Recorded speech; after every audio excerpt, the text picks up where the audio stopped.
For more debates, updates, and bonus content, sign up at thebigconversation.show. Bart feels that there are reasons why we shouldn't necessarily trust the credibility and historicity of this. Just give us a little more detail, first of all, on some of the factors that you think authenticate this as being someone who knew the area, knew the people, and so on.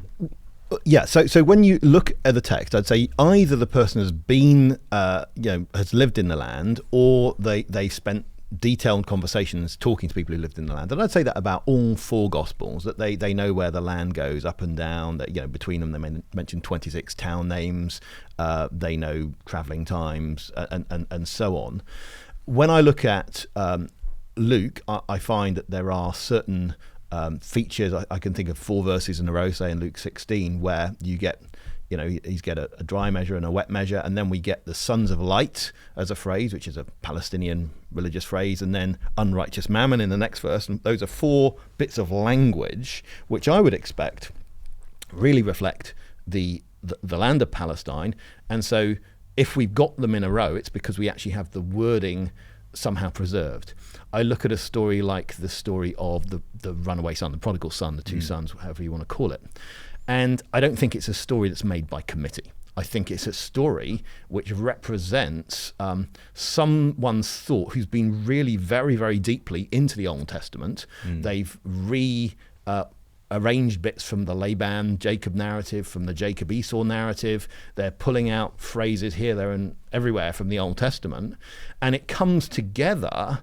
And so I'd say, well, which genius comes up with this? Am I going to have a later literary genius who comes up with a great story like this? Or am I going to say, no, Jesus is the genius, and somehow that story has basically been preserved? I then look at, say, Luke chapter 19. He knows that there's toll collection in Jericho. He knows there's a sycamore tree in Jericho. And then straight after that, you have this story about a nobleman going off to receive a kingdom, and people revolting while that's happening. And of course, that's based on the story of Archelaus, who went off many years earlier to Rome to get his kingdom confirmed. But the geographical setting implied by the context would be that you're just coming out of Jericho, and guess what? There's Archelaus, the palace that Archelaus tried to build, right nearby. So I want to say all of these things come together.